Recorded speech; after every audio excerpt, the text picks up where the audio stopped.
Hello नमस्कार, मी सांची माझ्या चॅनलमध्ये तुम्हा सगळ्यांचं अगदी मनापासून स्वागत। सगळ्यांना सर्वप्रथम श्री स्वामी समर्थ। तुम्हा सगळ्यांचे चांगल्याचे स्वामीराज पूर्ण करत ही स्वामींचरणी प्रार्थना।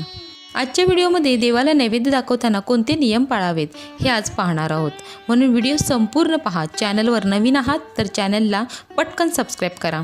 तर चला व्हिडिओला सुरुवात करूया। प्रत्येक घरामध्ये देवघर असतं, ज्याला आपण देव्हारा म्हणतो। या देवाऱ्याशिवाय आपलं घर अपूर्ण समजलं जातं। या देवाऱ्यामध्ये आपण अनेक देवी देवतांची स्थापना केलेली असते। काही विशेष सणवार असेल, काही विशेष वार असेल तर त्या देवी देवतांच्या आवडीचे नैवेद्य आपण त्यांना नेहमीच अर्पण करतो। कधी बाहेर मंदिरात गेलो तर घरून काहीतरी पदार्थ बनवून घेऊन जातो किंवा मग तिथेच दुकानातून कोणता तरी गोड पदार्थ आपण घेतो।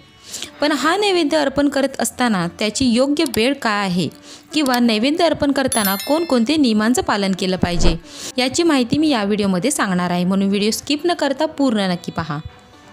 आपल्या हिंदू धर्मामध्ये देवघराला अतिशय महत्त्व आहे, त्यामुळे आपल्याकडे नित्यनियमाने देवपूजा चालू असते। बऱ्याच जणांचा दिवस सूर्याला अर्घ्य देऊन होतो, त्यानंतर संध्याकाळी देवाला दिवा लावून अगरबत्ती लावून आरती नामस्मरणाने समाप्त होतो।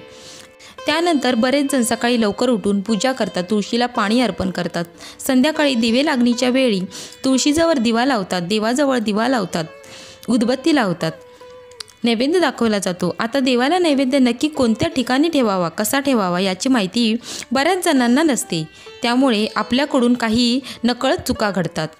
आपण देवाला प्रसाद अर्पण करत असतो, तो प्रसाद आपण एकदा अर्पण केल्यानंतर परत उचलून कधीच जमिनीवर ठेवायचा नाही।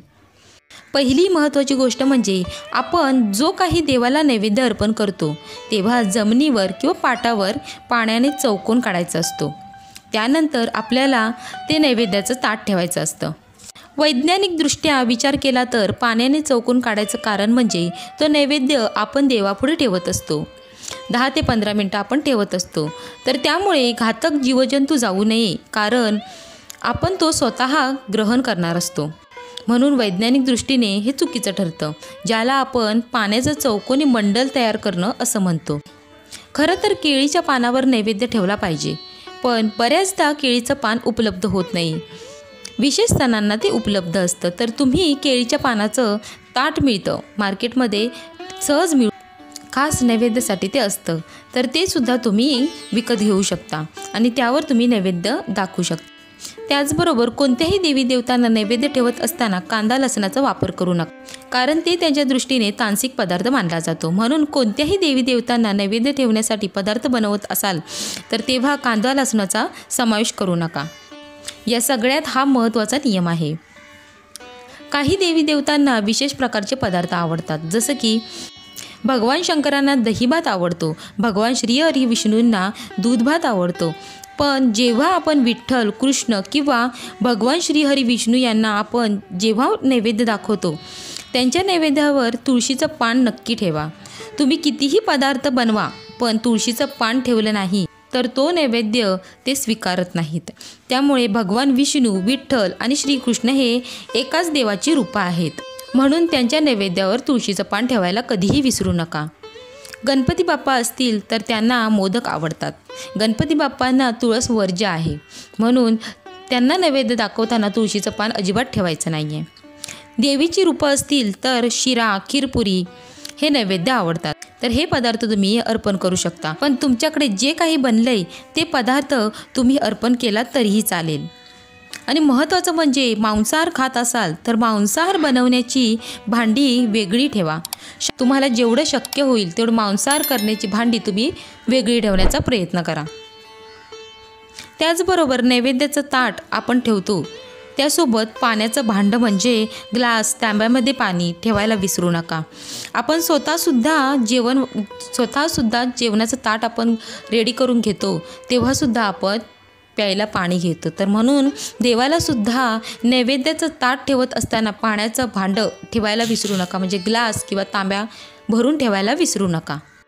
तुम्ही जेव्हा बाहेर दर्शनाला जाता तेव्हा घरून काही पदार्थ बनवून घेऊन जाण्याचा प्रयत्न करा, कारण आपण आपल्या हातचं काहीतरी बनवून देवासाठी, देवी देवतांसाठी घेऊन जाणं हा याचा आनंद वेगळाच असतो। आणि दुसरं म्हणजे एवढा खर्च करून आपण जातो तर दुकानांपेक्षा आपल्या हातचं घरून करून घेऊन जाणं कधीही चांगलं, त्यांना नक्की आवडेल. त्यासोबतच तुम्ही मिठाई वगैरे अर्पण करू शकता, पण तुम्ही जे अर्पण करता त्यातील थोडंसं तरी परत घेण्याचा प्रयत्न करा. आम्हाला प्रसाद म्हणून घरी न्यायचा आहे असं मागून घेऊ शकता, कारण त्यातून तुम्हाला देवाचा आशीर्वादसुद्धा मिळणार आहे.